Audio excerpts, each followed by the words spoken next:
Hey FLOSSTUBE, it's Leigh from Creative Leigh here on Sunday the 12th of March 2023 with FLOSSTUBE number 168. Welcome back to my weekly YouTube channel about the fabulous hobby of counted cross stitch, stabbing fabric thousands of times to make little X's. So relaxing, sometimes so frustrating when the frog comes to visit. Yeah, so I'm really happy to have you here. I have a little bit to show you today, a couple of random things just to make the video longer than 12 minutes, so we'll do our best. But yeah, it was a busy week. I think I mentioned last week that I had several days or 2.5 days planned to be not at work. Ended up only being 2 days on the course, the training I went on at the end of the week. The half day on the Wednesday was postponed due to lots of feedback that it was a really bad time to have half a day out of the office doing, directorate-wide things when we've got a lot of stuff going on. So the powers that be have postponed that to a later date. So that meant I got half a day to actually do my pre-work for my course. Today it's nearly 1 o'clock and I do try and get these done in the morning, but had a late night, went round to friends, Stitchy buddy Anne and her husband, went round there in the afternoon to do a bit of stitching with Anne, catch up, and then they had invited me for dinner, which was really nice. So I baked a loaf of bread and took around some cucumbers and tomatoes that I have a plethora of tomatoes because everyone has tomatoes coming on in their garden, the people that plant tomatoes, including me.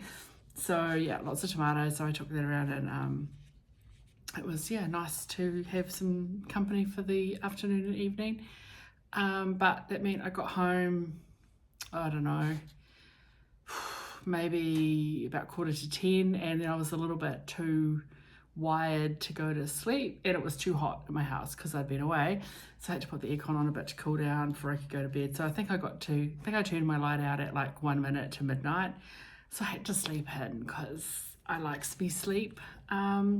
But when I made the bread dough yesterday, I made 2 batches, so I could put one in the fridge to prove overnight. So I had to make bread this morning. Thought I'd show you my bread because I do talk about my baking a little bit. And so this is the no knead artisan loaf.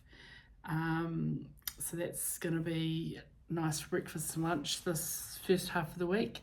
I often get asked the recipes, so I will put a link in the doobly-doo to that recipe, which I have made a lot. It's really easy. It's 4 ingredients including water. You don't need it. You make a really wet dough and you let it sit around for hours, both on the bench and in the fridge, and then you bake it in a cast iron Dutch oven. Easy peasy lemon squeezy, and thanks to Christine, another stitchy friend from Dunedin, who she baked bread for us when we went there for dinner in 2021. A few of us who were down in Dunedin for a long weekend to do some stitching and looking around, and I've made the recipe that she shared so many times, but it's it's on the interwebs and stuff. So made bread this morning, done a lot of housework, just I'm very red because I've been doing rigorous exercise, doing housework, and just did all my ironing. So I have some linen shirts and stuff that I have to iron in. So I've had a lovely steam facial while I did that. So been a busy morning, late start and then very busy. And I've just shut up the windows and put the aircon on because it is a really hot day. Autumn has arrived here. And then the sun decided to come out, even though it's been quite cool the last few weeks. Quick update on Dad. Dad is doing okay. He's doing okay. Like last week, nothing significant to report. He's just sort of getting on, but he said he has asked for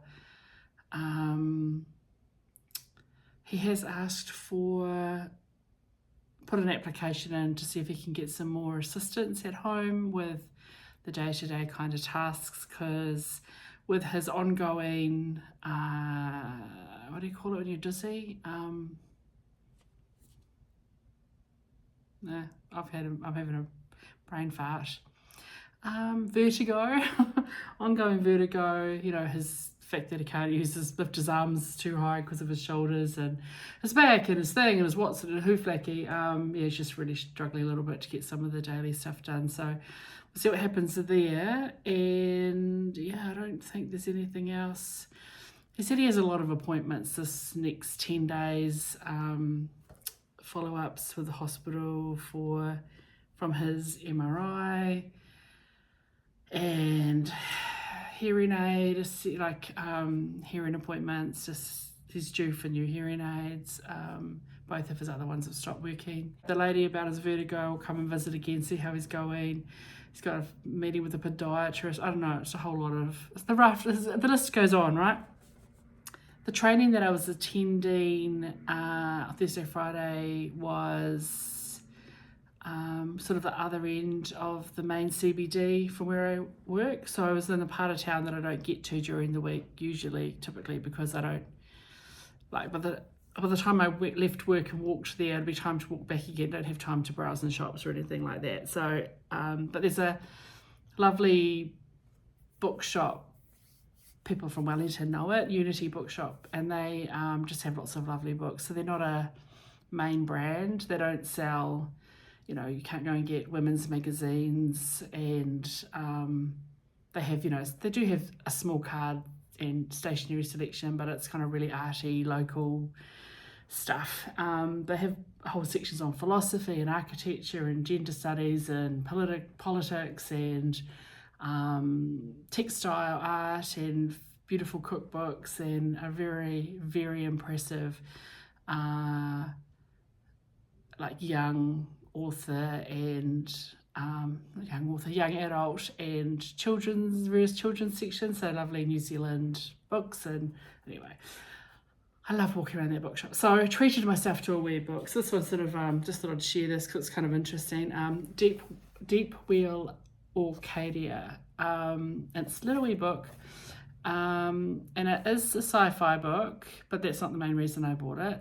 It did win the Arthur C. Clarke Award, but what appealed to me is that it's a futuristic, you know, sci-fi book, but it's written in verse, and I love poetry and, you know, verse. That's what I majored in at university. But it's written in the Orkney dialect, which is, you know, a dialect of Scots. This dialect that this author has written in is sort of mostly based on the North Isles of the Orkney Islands. And do I read Scots dialect? Well, no. I mean, you can read some of it. But they have a translation as well. So the verse and stuff. And I plan to read this out loud because I tend to read my poetry out loud. When I went to uni and I did all of Shakespeare and Donne and Chaucer and all the things, I used to take myself off to a little field not far from, like across the little creek from where I lived. There was a little field, like a reserve with some trees and stuff. And I would sit under a tree and I would read my Shakespeare, my verse out loud, because it's supposed to be heard. It's lyrical and musical, and you know, plays were meant to be heard. Poetry is meant to be read to somebody. Anyway, that's what I did, and it helped slow me down because, of course, you tend to read faster than you speak. And you get to enjoy the lyrical nature of the verse as well as then taking a little more time to digest it. That's what I did anyway.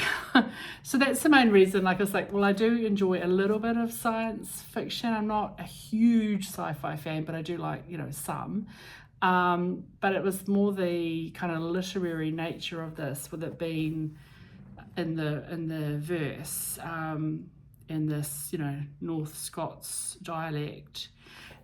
And then looking up about the author is, I guess, trans. I don't think they use that term on their website and stuff. They do use the pronouns they and her. And that was kind of just interesting given it's Pride Month, and like I just stumbled upon that by accident. So yeah, it's kind of like literary interest first, sci-fi second, happens just to be a LGBTQI plus, I think I got that right, author, which is kind of interesting and stuff. So yeah, that is something that I'm gonna try and read this month rather than just putting it at the bottom of the to be read pile, which is like, it's ridiculous. I have so many books to read and not enough time to read them, so I was tired. But anyway, I'm gonna make a concerted effort to read that book this month. So I'm gonna have to find a lovely day where I can sit somewhere and just read out loud to myself. Let's talk about stitching stuff. I haven't bought anything this week, but I am thinking about a new start. Again, Pride Month. I've been wanting to stitch this for a while. I'm going to flash up the chart. It is free. If you go to Just John on Instagram, he has this chart, which I printed big at work because I could. And it's basically, why are there so many songs about rainbow? He did have a link. He did have like a tiny URL or a bit.ly link to the design on his Instagram, but it doesn't work. Like, it might have expired or something. You can message him and ask to send the chart, or he says just, copy, take a screenshot and print it out. It's clear enough for me to print off of this, but it doesn't, I don't have a key, but I just looked up a couple of different options for DMC keys and all colour ways, and I'll just make that work. I'm not sure what I'm going to stitch it on. I kind of want to stitch it on black, but I don't really want to stitch it on white Aida. We'll see what we've got. It'll end up being just a little cushion that I have lying around. So yeah, again, it's Pride Month, and I feel like stitching that. I might end up stitching, it's quite a lot of stitching, but it's simple stitching. Does that make sense? I might end up stitching it a few times for my couple of a niece and nephew who are in the community, so to speak, and just so they can have them on their bed or wherever, I don't know, just to give them a little support. Oh, there is another plan. Let's talk about plans before we talk about what I've stitched.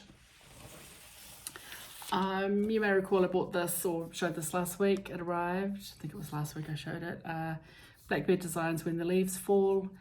There's a few people on our New Zealand cross stitch Facebook group who are going to start a sale, stitch along, or for me it'll be a start along, on the 21st of March. We will use a hashtag for it on Instagram, because the New Zealand cross stitch Facebook group is restricted to New Zealanders or expats or current residents and expats, so it doesn't get opened up to international. But if you're interested, you have the book. We're going to be stitching Sky Full of Birds. So it's a tiny wee little, here it's displayed on a box, and it's the model stitched on 36 count parchment by Weeks Dye Works, using all Weeks Dye Works threads. There are 6 there are 6 threads, 6 flosses, colours, and then it calls out a 7th Weeks Dye Works Schnickly. We love saying that word. I really should buy some so I can actually use it, but we'll see.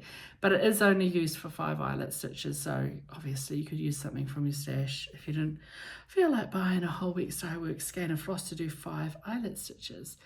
So yeah, that's going to be a start along. 21st of March, there's a couple of people, or at least 1 or 2, who are proposing to finish it by the 1st of April. That's not ambitious for me. It's definitely not a requirement of the stitch along. There are other people who will be stitching it slowly. I probably will do a start and a finish, to be fair, because it's, by the time I pick it up, I'm going to be done with it. But that's just because I stitch quickly anyway. So I'll be starting this on the 21st so it's Tuesday week. and I expect to have a finish that week for that, unless something random goes on. I'm going to use all my own stuff. I ended up pulling a scrap of 40 count. I didn't have any scraps of 36 count. I have kind of gone through my small cuts of late and allocated them to a whole lot of smalls that I need to stitch, so I don't have a lot.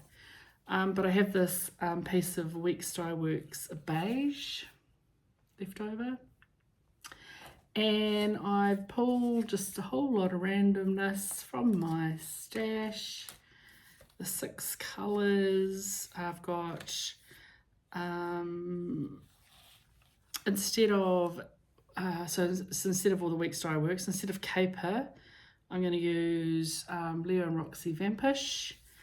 Instead of Cocoa, I'm going to use Gentle Arts Walnut. Instead of Oscar, which I do actually have Oscar, but I pulled this instead, I'm going to use Tree Moss by Victorian Motto. Instead of the Schnickly 5 eyelets, I'm going to use, what's this? Bamboo from Tommy Lily. And then what's this one? Instead of Baked Apple, I'm going to use Victorian Motto Holiday Red.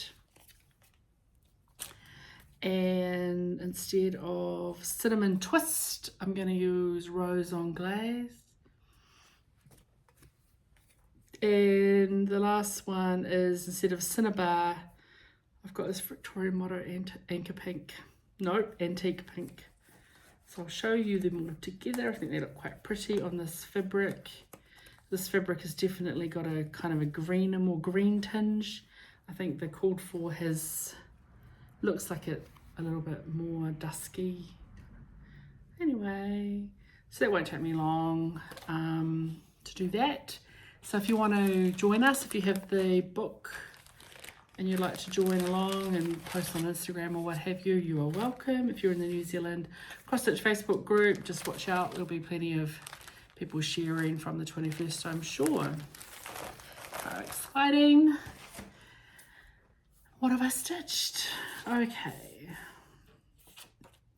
First up, and I can't find my little card. I don't know why I lose my little floss cards. Probably when I stack all my bags up and I put everything away on a Sunday, sometimes I put the card in the wrong project. So it's probably in another project bag. I will find it, but I'm not going through all my project bags. But this is the, what's it called? The New Zealand Flowers Cross Stitch Ball by Cherry Parker Designs. And this is a ball about this big, made up of little squares, hexagons and octagons, and I've finished all the little squares. I'm now working my way through the hexagons, and I'm aimed to stitch all of this. The idea will be I'll fully finish this in December. So I had previously stitched the Mount Cook Lily and the Toy flowers, so then I've stitched the clematis or clematis. In New Zealand we tend to say clematis, but I think other places say clematis, and the cabbage tree, which I did use, full disclosure, since I'm an in-hand stitcher, I did use a hoop because it's long stitch, lots of long stitches, and you need to manage the tension really well. So I was putting a wee hoop to do the long stitches for the flax flowers, and they're 2 different sort of colorways. They each have 2 strands, 1 strand each of 2 colors, so you got blends. Should I just say they each are a blend? So yeah, that's the first 4 done. I'm very happy with them. And then next month I will do another 2, and the month after another 2, and then I'll start on the big octagons. I think there are 6 octagons. So that was a little bit of progress there. That's on track. I'm just slowly working my way through my sort of various projects that I work on monthly. I still have a couple more to do this month, including Crowns of the Kingdom. I wanted to touch that every month. I need to check in with Susie, who is stitching that along with me. And I also still need to check in with Judith around if and when she might stitch on Gigi. which I'm stitching along with her, and I need to still do my linen and thread ornaments, which I haven't done them this month.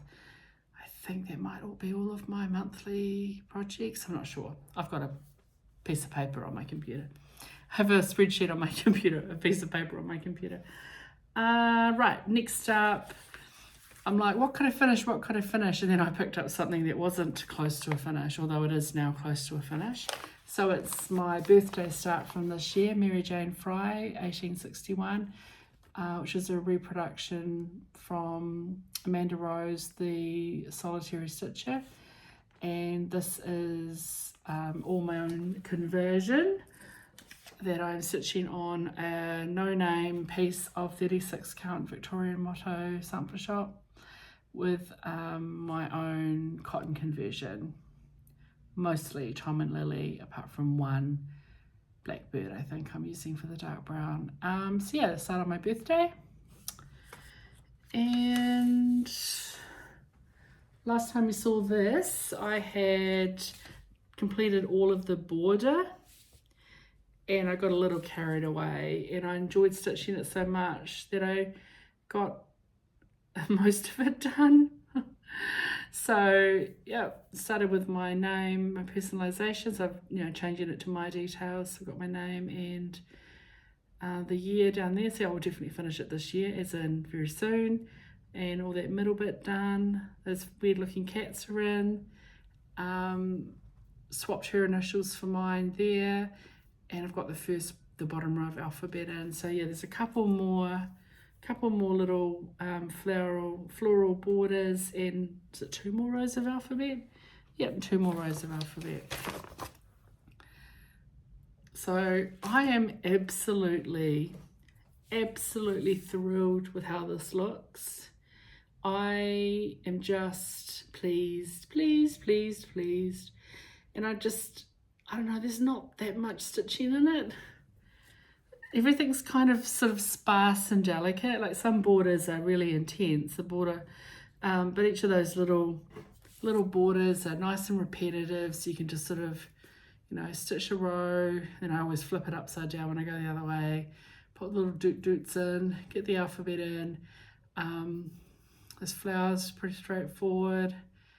I don't know, it's just cool. Really happy with it. So next time I pick it up, it'll be easily finished, which will be nice. Yeah, that took up most of my stitching. And then because I knew I'd take some stitching around to Anne's, and I tend to not take something that requires lighting when I stitch in the wild, because you can't always, I just don't want to take portable lights and stuff with me. I'm very lazy and low key, but I wanted to make progress on my Botanical Blackwork sale by the Steady Thread, which is we've got 48, I think it's 48 releases, weekly releases for the fills, but and I am stitching the square floral border version using a stitch palette, a palette inspired by Stitch Palette's Backyard Blossom, and I got quite a bit done. So last time you saw it, I think I had the year in. I've added my initials there, which I'm not sure about. I might pull them out. I don't really like how that looks there. And I've got all the fills up to date, so I probably filled in 4 or 5 since you last saw it, and I completed all of the greenery round to this bit because a new stalk starts, I guess, like that doesn't, that bit done, and then I picked up here and I carried around and got all that bit done as well. So what's that? Well over halfway of the greenery done and up to date with the fills. I don't know if I'm going to add anything else. I think if I do leave my initials there, I'm going to add in probably, once we've got all the fills, or there might be extras come in, just a couple little floral or little greenery things just to make them a little bit less gappy, kind of make them bend in a little bit. I'm really happy with it. Show you a close-up of the, probably 3 or 4 of my infills are in the wrong place, so don't get too hung up on that if you look at it and think, oh, that's not where I put that one, because apparently, despite having printed out the whole thing and written on each of the hexagons what week goes where, when I pick it up I just ignore it. But yeah, they are really, I'm really happy with it. I think it's really pretty. And of course I dyed this fabric myself. It is 20 count Aida that I dyed using randomness, and I manipulated the dye and progressively made it darker by wetting it and using a paintbrush and nestling the paint in so that the hexagons are lighter than the outside, and then around the edges even darker again. Yeah, that's it. That's my stitching for the week. Not a bad effort. No idea what I'm going to stitch on this week. I am going out to a musical event this week, I think on Thursday. Madeline Peru, she's a blues singer from, I think she's from the USA.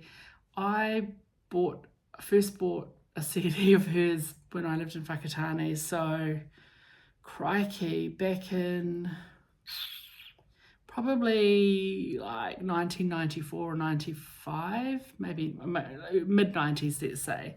I've always enjoyed her music and stuff. So she's in Wellington on Thursday, so I bought a ticket just on my own. It was sort of random. I don't know anyone who, like, I'm not like a huge mega fan, but I enjoy her music, I love her voice, and nice opportunity to go and have an evening of music, which is sort of, I don't go to a lot. So it'll be Thursday. A really busy week coming up at work, so I need to look after my mental health and not crack. Gonna cook some things this afternoon. I've got all this glut of tomatoes, so I'm gonna make that TikTok tomato feta bake thing in the oven with pasta.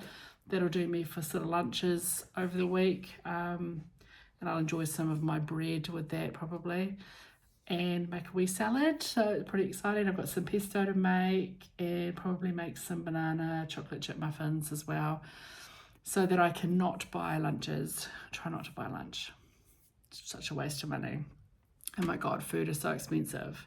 Supermarkets so expensive. Whew.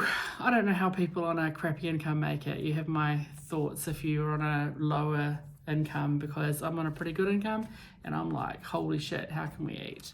Before I go, I do want to say thank you. I had a couple more coffees bought for me this week, which I really appreciate. It does help sort of generally go towards supporting me and my channel, and enabling you enable me to enable you, but also I do tend to have quite a few giveaways and things, and I spend quite a bit of money doing that, so I really appreciate any little bit helps me to be able to continue to do that.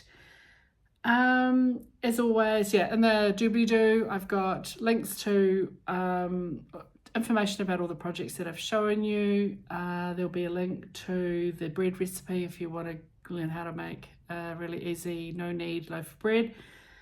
And